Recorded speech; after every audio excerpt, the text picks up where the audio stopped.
thanks for coming. I'll have, as you can see, we have one virtual panelist and 4 IRLs, and I'll have them just say their names and graduation year first.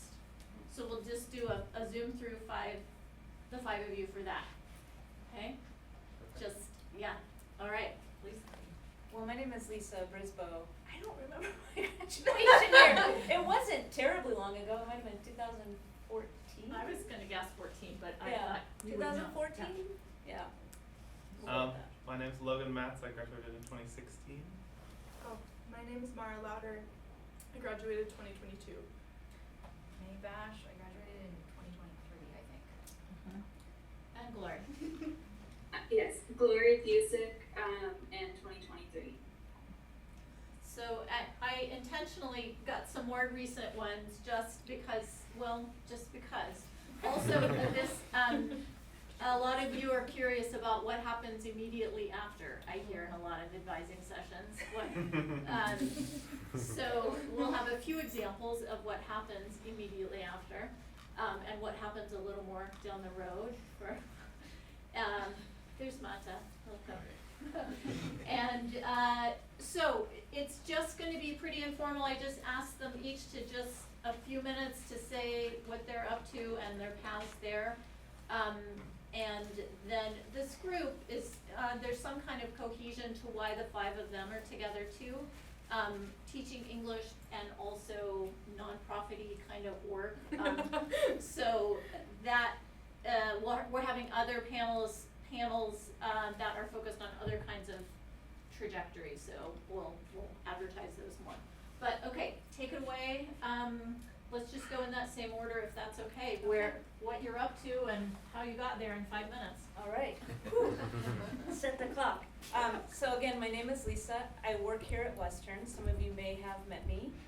I work in the TESOL program, teaching English to speakers of other languages. So I'm a teacher trainer.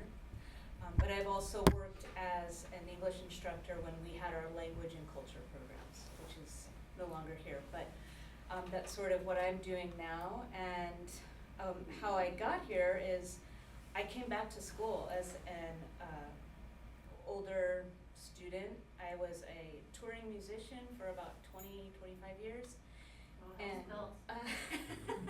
And decided that I wanted to go back to school and kind of finish what I had started years before. And I originally thought that I would do linguistics and do research, because that was kind of where my heart was in language revitalization and you know, just kind of sit in a room and do research and be by myself and be quiet. And I thought that sounded really great, because I love language and I love exploring. But then, through a class that I took, I ended up loving teaching. I found out that I loved to teach. And the folks over at Language and Culture said, hey, listen, when you are finished, come here and you can work here while you're getting your graduate degree. So this was kind of a stepping stone into my master's and into working at in College Hall, which is where I still am. Right, thanks, perfect, yeah, yeah. Nailed it. I had I guess a somewhat similar connection. Yeah, was interested in linguistics here at Western and taking classes and loving it. I was thinking probably I would do research of some kind. All of my friends, this was like senior year, all my friends were getting into PhD programs, and I was kind of not, and wondering why I was dawdling. Eventually realized that, yeah, I was not actually interested in research. Teaching was much more appealing to me.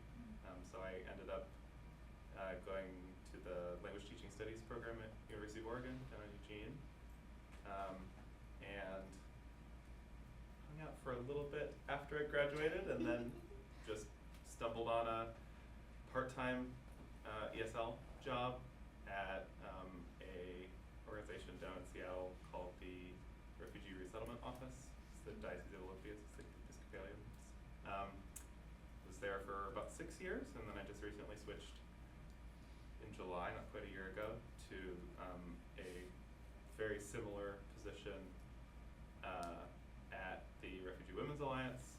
It's a little bit bigger organization, so I was actually actually had like 4 different hats at my old job. I was doing English teaching and citizenship training and a bunch of different stuff.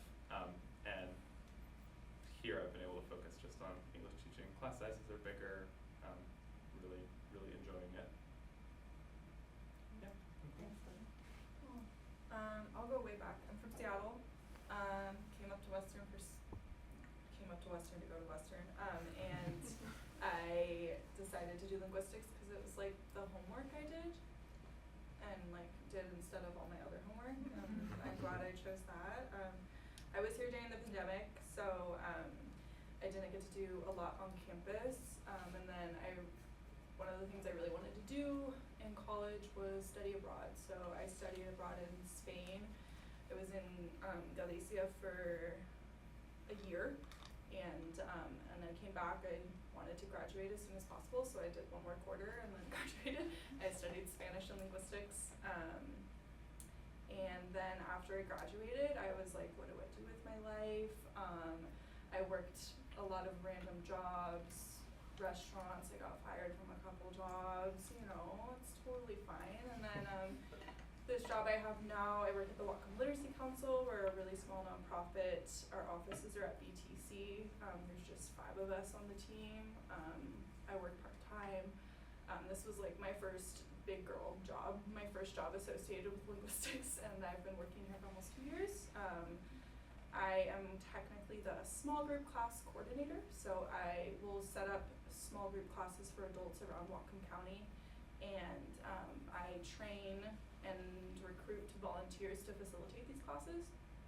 I teach one of them, and we mostly just do like English conversation classes and then like some digital literacy classes, and our groups are like, you know, like 3 to 10 people. It's really small, but I run my program, I train my volunteers, I do all the stuff with my program, and I get to work from home if I want to. I have very flexible hours, which is what's really great about it, but it's a nonprofit, so you know, there's pluses and negatives, but yeah, that's what I'm doing.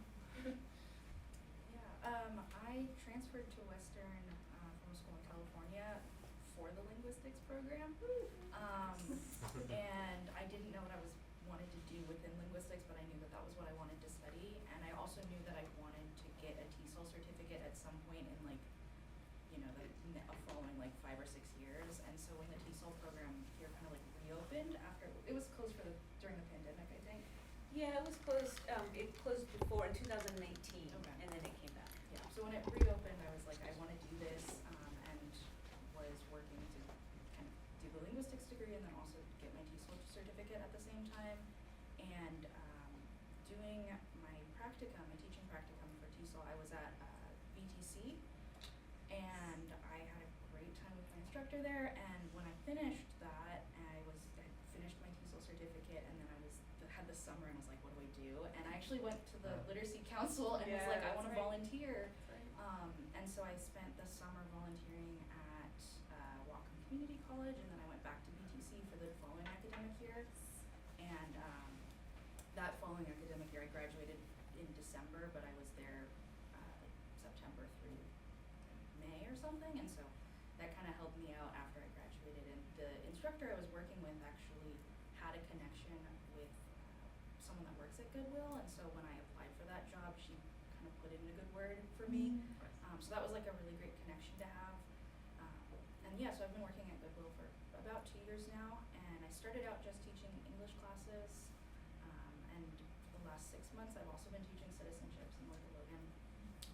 And I also have a lot of like agency to kind of decide what my classes look like. We have a curriculum, but I have a lot of flexibility to introduce other things. And with the citizenship classes especially, we were kind of curriculumless for a bit, and so I had a lot of work, but it was really fun to get to figure out what that program looked like, especially because so many of my students were also like basic English learners, and so trying to create like a citizenship program was also like an ESOL class, so that's been really fun, and that's been what I'm doing right now.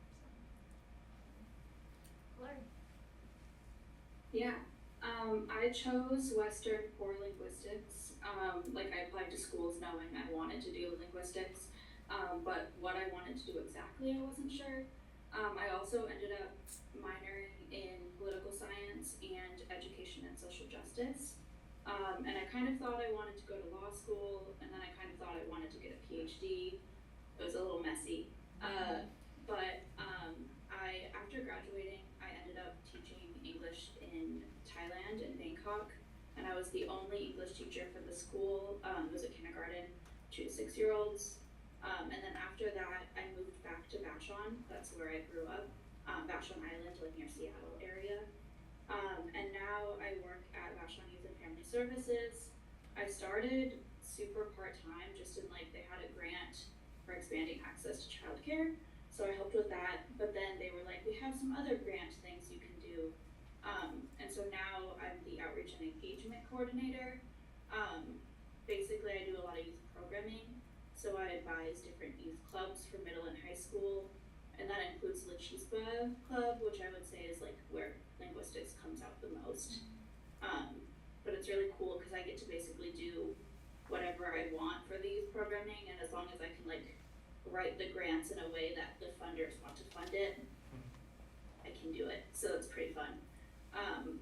Yeah, so not a super clear path, but it's been fun because this job didn't exist before I had it, and you can kind of be creative with it. And also, I have some updates, Kristen. I applied for a youth studies master's, and I found out exactly a week ago that I got in. So I'll be starting that in the fall also. That's so exciting. Yeah, that's kind of the path, but still figuring things out for sure. That's great. So I think we'll just open it up to questions. I have some other questions, but I think you all probably have some, right? I'll also say a little bit about what the classroom experience is like, Yeah. because I did Yeah. volunteer at the I community college. did also volunteer before I got my job at the Whatcom Literacy Council. I did not mention that I volunteered. That's kind of how I got into being able to network with my boss. Yeah, go ahead. But yeah, I think with a lot of the like volunteering at the community college and even the technical college, like you're paired with an instructor, like a professor, and usually they're happy to have hands in the classroom. And if there's something that you're interested in doing, and like a type of helping that you want to be, like that is something that they're welcome to. But if you don't know what to do, they will have things for you. I was in a academic English program at Whatcom, and felt like very like out of sorts in this like writing essays environment. And was like, okay, how do I like talk about like writing an essay for someone that hasn't written an essay in English before? And I got to just kind of circulate and like help answer questions, but not have to give too much advice until I got comfortable. So there's a lot of flexibility usually. Yeah, I volunteered at BTC before I got my job, and I loved it. It was great. You didn't have to do any prep work. You just like showed up and they told you what to do, and you just like walk around, and if there's someone that you can tell is not understanding what's going on, you can kind of team up with them to help them work through the class. And it was just really great to connect with adults that are speaking different languages, and they're all coming together to learn the same thing. It was like really, really like empowering and special. And I can say as a teacher, because May, and I don't want to call you, you were getting paid, but you were also knowledgeable, and they were just kind of a rock star in the class. But when I was teaching English here, we had a summer program for Taiwanese educators, and so May was a volunteer or / employee for that program. And anytime, I mean, once a teacher figures out what skills you have and what interests you have, look out, because then they'll be like, hey, do you want to do a warm-up today? Can you do this? And because teachers are always doing a million different things, and we'll take, like May said, all the hands we can get, so. Please and thank you. We love our volunteers. Kristen, actually let me teach a couple lectures in linguistics. That was really fun. I was just up there like bunch of undergrads. Through the link 425, route, and right, then you right. helped with 201, right? Yeah, yeah. And that was really just, I mean, for me, that like I always knew I liked explaining things to people, so probably I should be a teacher. And that was really kind of the spark for me of like, oh, like, not, like I really enjoy working with students, and ultimately no offense, I do prefer the classroom situation I'm in now. Lecturing is a different beast for sure. But definitely like that was something that sparked like, oh, like I can be a teacher, like I actually really do really enjoy this. I was a linguistics Spanish double major, so kudos. After I graduated, I was like, didn't know what I was gonna do with my life, but I volunteered at the food bank before I went to Spain, and then I came back and I just like wanted to be around Spanish as much as I could, and so I volunteered at the food bank again, and it was just really nice being able to just like hear all the different languages and also be able to like utilize my language that I had to like help people. And then I moved on to volunteering for Whatcom Literacy Council. So I think for me it was just trying to try on different shoes and see what felt good, and getting more connected to my community helped me kind of figure out how I could kind of fit in to the needs that were available. But I think, I mean, I'm still like, I don't know what I want to do with my life, so I mean, it's working for now, but I mean, I think there's going to be so many different opportunities to try something out, and as my therapist says, it's, you know, you put yourself into an uncomfortable situation or in a new situation, and you see how it goes, you learn more. So I guess that's what I try to do. Try it out. Yeah, absolutely. I like that question because I feel like one of the best ways to figure out if you like something or to become involved is to start volunteering or being a part of that community that you're interested in. So I was lucky, when the TESOL program was in its original form over at Woodring, I went through that program as well, and that was part of the requirement was to volunteer in an English language learning setting, and so that's how I got my job, and they just kept giving me jobs. And I don't know if it was because they, you know, I mean my age or what, but they were just like, hey, you want another job? Do you want to do this job? And now You're good it's, at it. but it's just a thank you. It's a great way, you know, you get in there and you start volunteering in a place where you want to be, and pretty soon you're likely to be approached about doing more. I would also say, sorry, it's hard to know when I can talk. I would also say I really recommend the linguistics, education, social justice combination.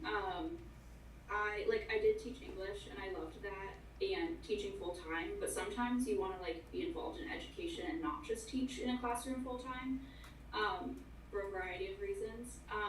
So I've been really excited about what I'm doing now too, with like youth studies and youth development, and working with youth in educational settings, but outside of just classroom environments, if that makes sense.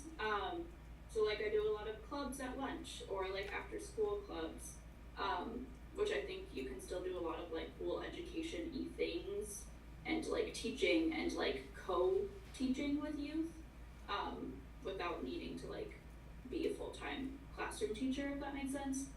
And I think there's a lot of like cool flexibility in that too, and also incorporating like linguistic identity growth within that.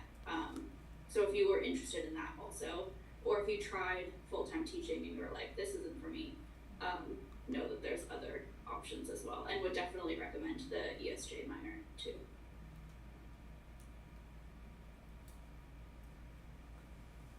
I have a question maybe about graduate school. We get lots of questions from you all about graduate school in general, graduate school in linguistics. But I think,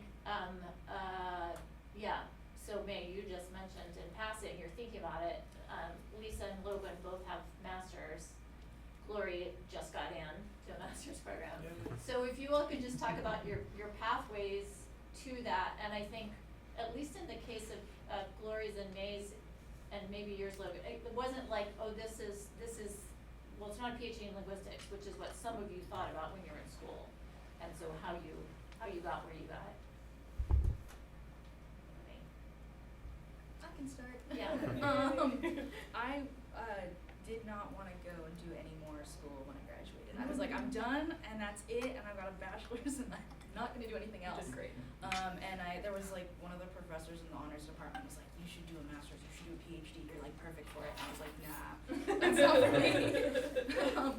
But in my job right now, beyond teaching, I've taken up doing a lot of like the data reporting for like stuff that is happening around the center, like how many students do we have enrolled, and like how many of our students are getting jobs, and like all of that is getting tracked by people that are like higher up than us, and then they like tell us every like couple months how we're doing, and we want to know more like week to week how we're doing, and so I've taken up a lot of the like weekly reporting, and I really enjoy working with data and doing a lot of that, and so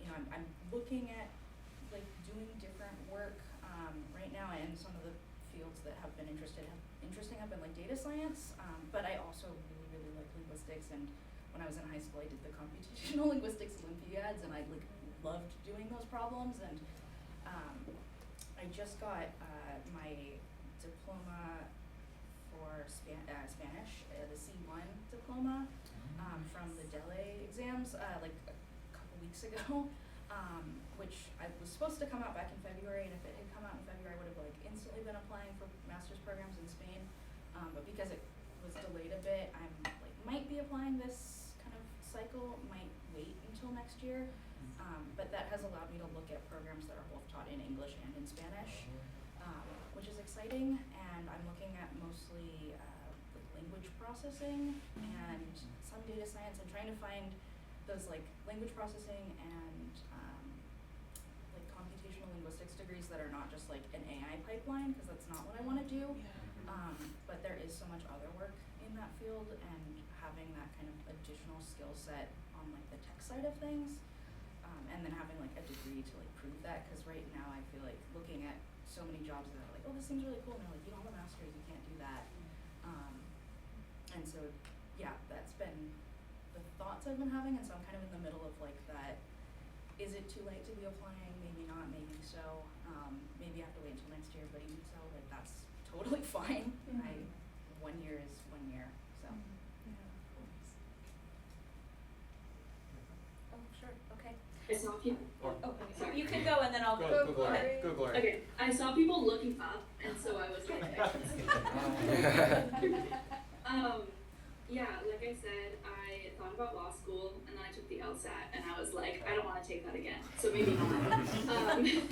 And then I thought about PhD programs, but the more I worked in this current job in like youth development and youth programming overall, and like community outreach, I really started liking that, and I found a program. It's the City University of New York. They have a master's in youth studies with a focus in social justice, and they even like mentioned linguistics in their like about stuff, which I thought was cool, just because they like knew what it was and how it related to youth development, and so I was excited about that, and it's a newer field to my understanding too.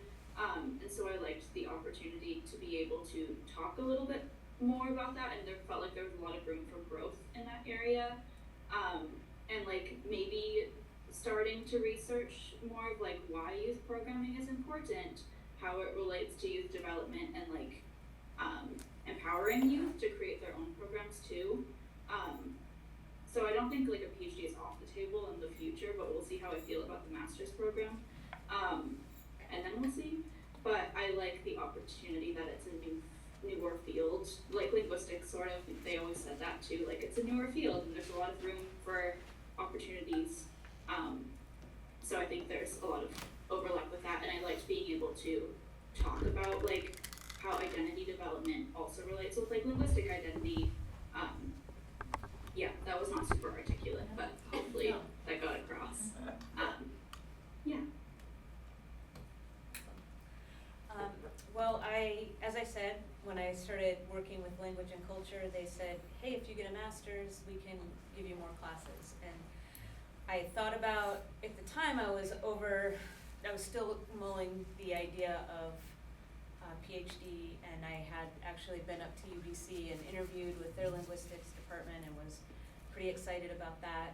But this teaching thing just kept kind of nagging at me. So I started looking into master's programs, and rather than do a Masters of TESOL, or they call them a TESOL, I decided I wanted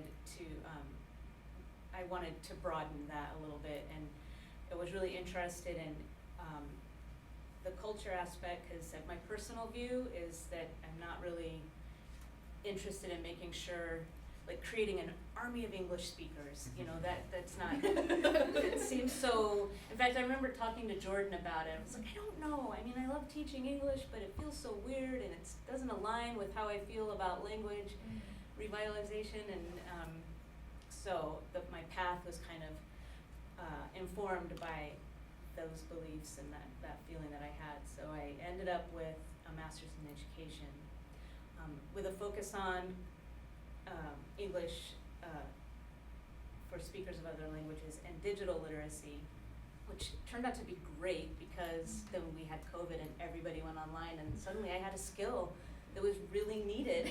Like, I know how to do online teaching, I can do that. But what I didn't know, what doors I didn't know that it would open, was the ability to go teach abroad. I always thought that, you know, teaching English abroad was for like younger people. That's what you do when you first get out of college, and that's so cool. And I thought I missed that opportunity. But it turned out through the Department of State, I was the perfect age, and I had the perfect set of experiences and education for that program. And so I got to leave Western for a year and teach in Latvia. And they had me doing, you know, teacher training, but also linguistic classes, and just things I never thought I would have the opportunity to do. And so it opened up, you know, I wasn't sure if I wanted to do it, because I thought, you know, it's just a lot of time and effort. You know, at the time I had a teenage daughter, it just seemed like a lot. But it really opened up doors that I had no idea were even there. So it just turned out to be a cool choice.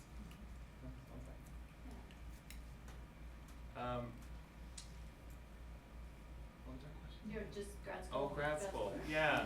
I kind of mentioned it in my little intro.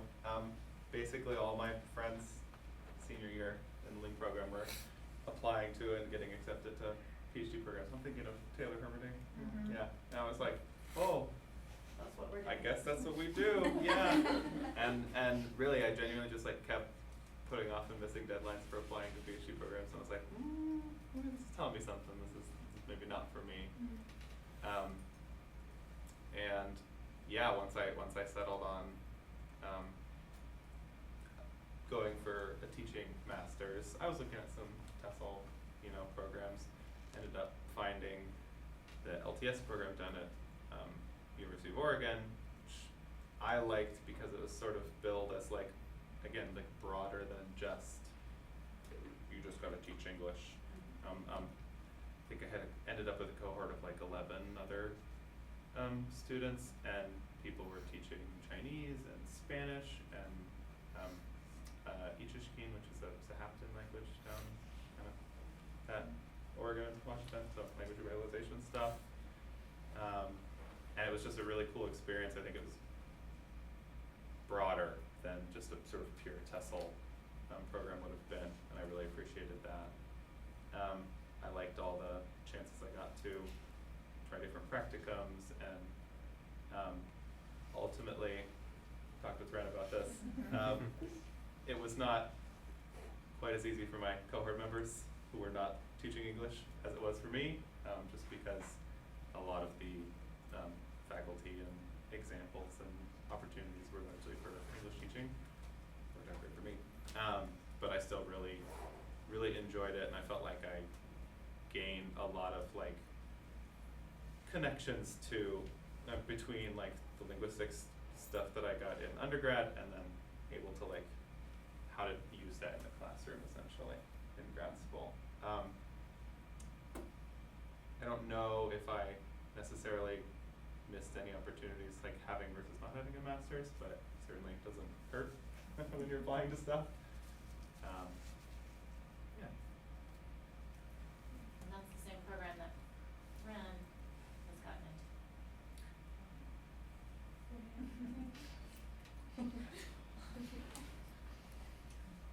But yeah, I mean, that just to your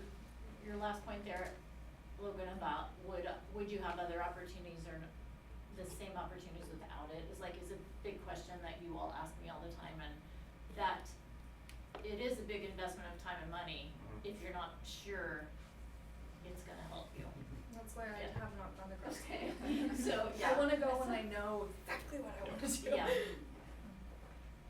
So, the message shouldn't be go to any grad school no matter what, yeah. Oh yeah, definitely not. No. Can I talk on that too, really quick? Yeah. Yeah, because like I also was debating with that because like again I work at a nonprofit. Am I gonna like get a huge raise from having a master's? No, probably not, unfortunately. But I do think because I didn't specifically study what I'm doing right now in undergrad. Like there's elements. I just wrote a grant. I finished writing a grant for a youth club I want to start, and so our grant writer was like being nice but was kind of laughing. She was like, you can tell you're an academic person because it was giving linguistics paper. My 4-page grant was giving linguistics paper with like the layout and my sources and things like that.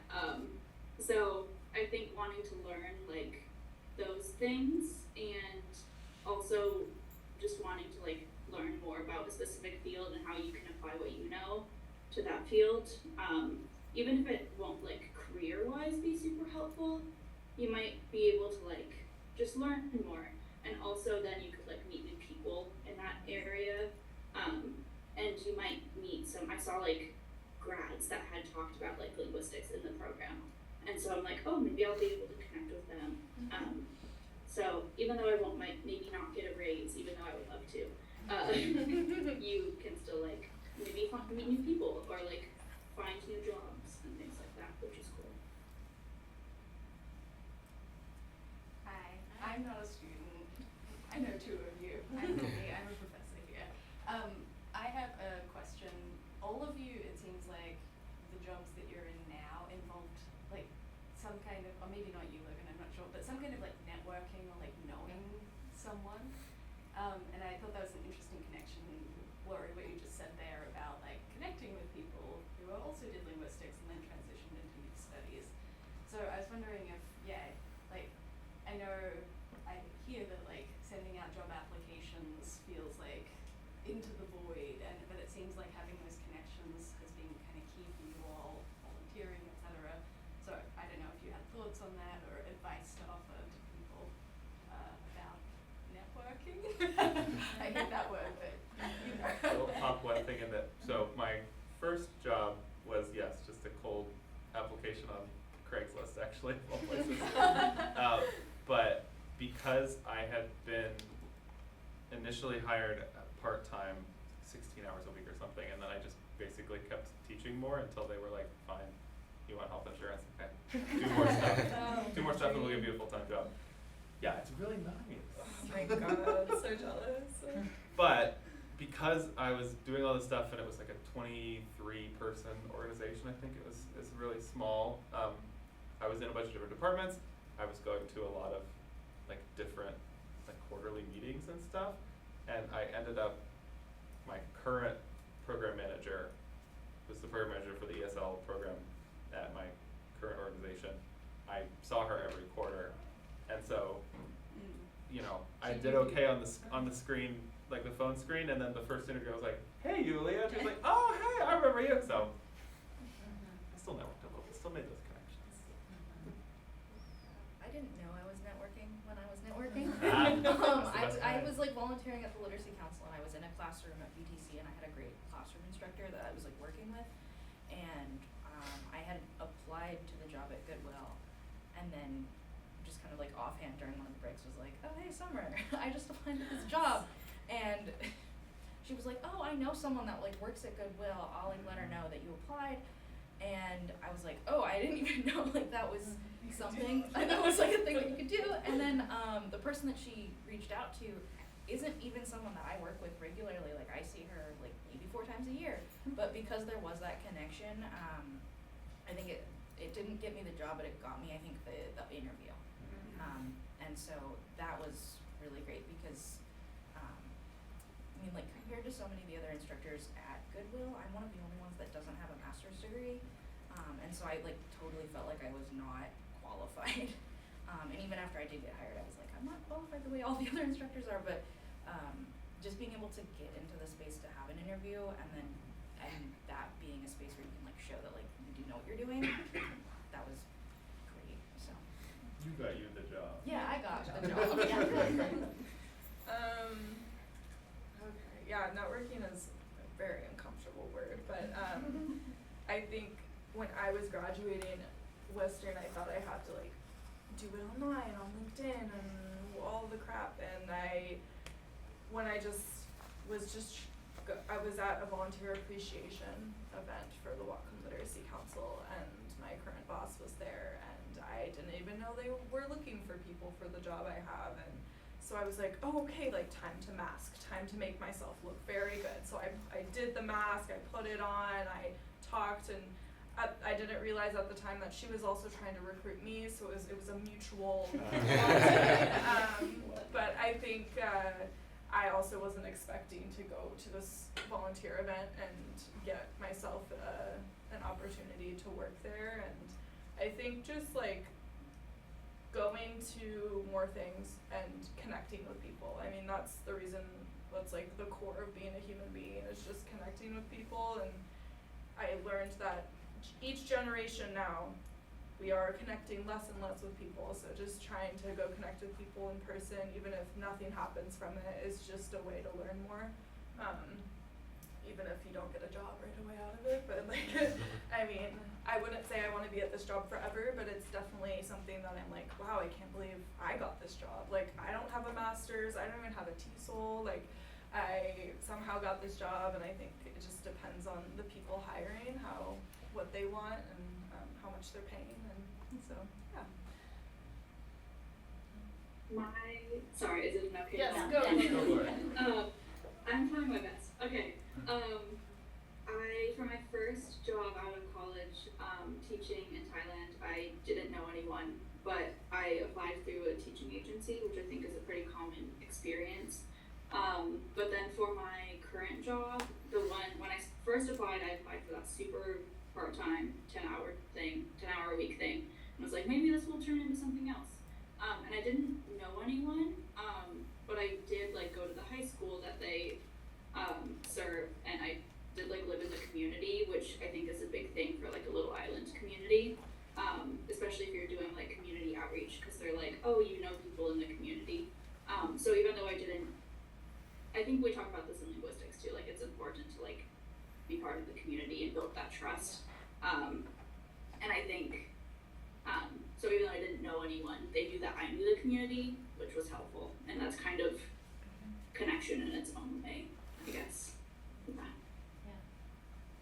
I like that idea that you talked about of community, because I feel like networking is just building a community of friends and people that you know. And I mean, one brief example is when I was in the TESOL program as a student, I went to Mexico for a study abroad, and again, I keep bringing up my age just because it's obvious.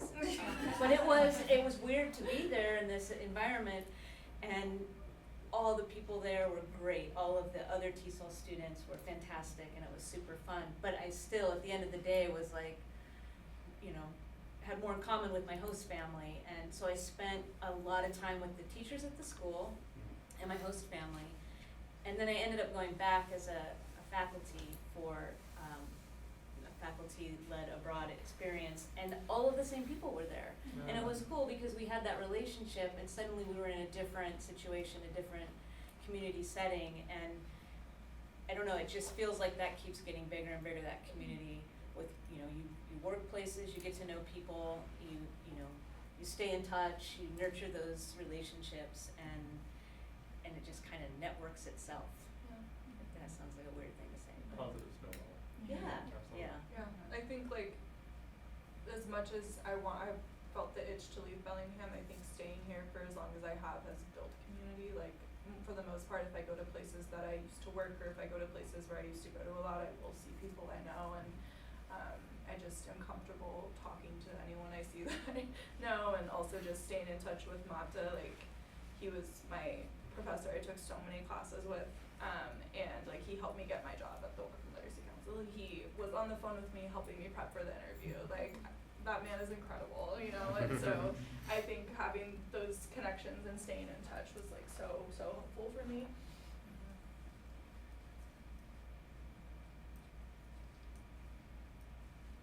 Well, we have to Lucy. Yeah, also, hi Mara, we emailed. Oh my gosh! And Lucy. Hi, Lucy. But I'm curious, for those of you who have done citizenship classes, how, or like have done something related with citizenship through the like TESOL area. I'm curious if your linguistics education or your linguistics training applies in any interesting ways to that, or that like with that intersection between that and the language teaching. I was actually just thinking about this a couple weeks ago because the TESOL program here put a lot of kind of like, I don't know, energy, like there was a lot of focus on SIOP type, which is, I don't know what it stands for right now. That's okay. Yeah, but it's like a style of teaching, and it's a way of like teaching content classes and not language classes in a way that supports language learners. And that is kind of what I'm doing because my class right now has, I've got students that are also in my basic class and they like, some of them have very low literacy in their first language, and then I also have students that are like, you know, you wouldn't even know that they had learned English, like kind of the full range. And so having to teach classes where it's like, oh, today we're talking about the structure of Congress, but then like making sure that like everyone in the room can understand, and so I've been using a lot of the principles of like from that part of my degree, and then because so many of my students come from very similar linguistic backgrounds, a lot of Spanish speakers, I would say most of my classes are like 90% students from Mexico, and so like I know a lot of Spanish and have learned a lot from my students, getting to use those kind of like linguistic connections, and then like my kind of TESOL background as well to create a space where there's multilingualism happening. Like if someone doesn't understand something, like, oh, they one Ukrainian student who does know will like explain it to the other two Ukrainian students, and then like, you know, I've got like these Spanish speakers, and there's like one that's like really amazing at English, and then one that's like has the lowest confidence even though she's really great, and the guy she sits next to, he'll just like, you know, if she seems stressed, he'll like kind of explain it to her, and it's great. And having a space where that is comfortable and accepted has been super helpful because the students like they will help each other in ways that like I wouldn't even be able to imagine and can't because it's so many students in one room and I'm one person. So. Me and Lisa were talking about this earlier because we had a work meeting, and we were talking about how because we are native English speakers, there's just we do not understand what our students are going through, and they are able to help and understand each other in ways that we can't. And so even if like the small group class I teach, it's a Russian speaker, Japanese speaker, and a Spanish speaker, and they like will say something and I have no idea what they're talking about, but the other person will understand because there's that connection of being learners of the same thing, and not having our native speaker base that really allows them to connect. And I don't know if that doesn't really relate to citizenship, but I just wanted to jump on that. It really does. Yeah. Like, yeah. We're all vibing. Yeah. Thanks. Yeah, I really appreciated having a multi-level classroom. I'm not currently teaching social classes, although our admins got reshuffled around and the outgoing immigration manager was like, hey, we're looking for a new, I was like, are you gonna pay me more? And she was like, probably not. But yes, I had largely Afghan students. Little less straightforward, just because it was a mix of Dari and Vashon, but still the same amount of like, they would just jump right in to help each other. And again, it's not like, there's not really cheating, right? Like it's, I mean, you can cheat on, but like in the classroom, I'm just thinking in my current context, like current teaching context, we're all just here to like help them get enough to pass the interview, right? And so like being able to like lean on the higher level learners to sort of get across the point of like, hey, we're not trying to change your accent. We're not trying to like, you don't have to sound like I do. You literally just have to like at the time it was 100 questions. Like, memorize these 100 questions and answers. I did the test. Yes. Okay. Exactly. Yeah. And they only ask like 10. No. Right, Not exactly. anymore. No. Now it's It's 20 now. 20. They added more questions. They're and harder. I got in just in time. Yeah. No. Good time. Yes. Exactly. Oof. But yeah, just like being able to rely on like knowing that all of my students were able to help each other and were interested in helping each other was really a really positive I experience. think you make a really good point though about like we're all just trying to like help and there's no cheating. Yeah, Like, it's that one kind team, of like yeah. I think there was so much of that in all of my linguistics classes of like creating a space where it's like that like intersection of social justice and linguistics and making sure that there is like linguistic justice in a space and making sure that people feel like their own linguistic knowledge and other knowledge is valued in the classroom. And so like yeah, you might not have a lot of like English knowledge, but like one of my lowest level English students was a lawyer in Mexico and she knows so much about the legal process, more than I know.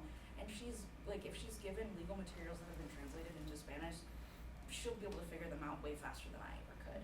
And so like being able to like lift up all of that like kind of diversity of knowledge in the classroom is incredible. That's what I love about working with adults. Yeah. There's just like, they know so much. Mhm. I'm always the youngest one.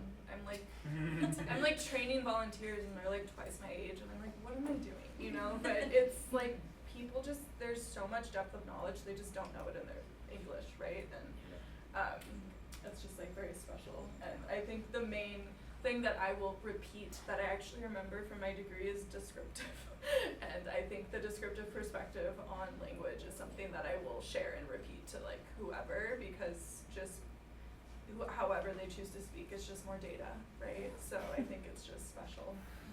I think especially now, like with, do I dare bring up our current political climate?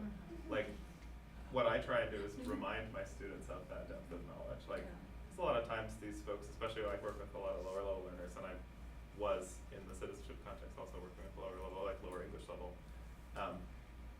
Like just trying to help them remember that they have so many different abilities and different types of intelligences and everything that just one, yes, it is an important interview, but like if you can pass it, then you can like continue to use all those skills that they've accrued over the whatever they need to.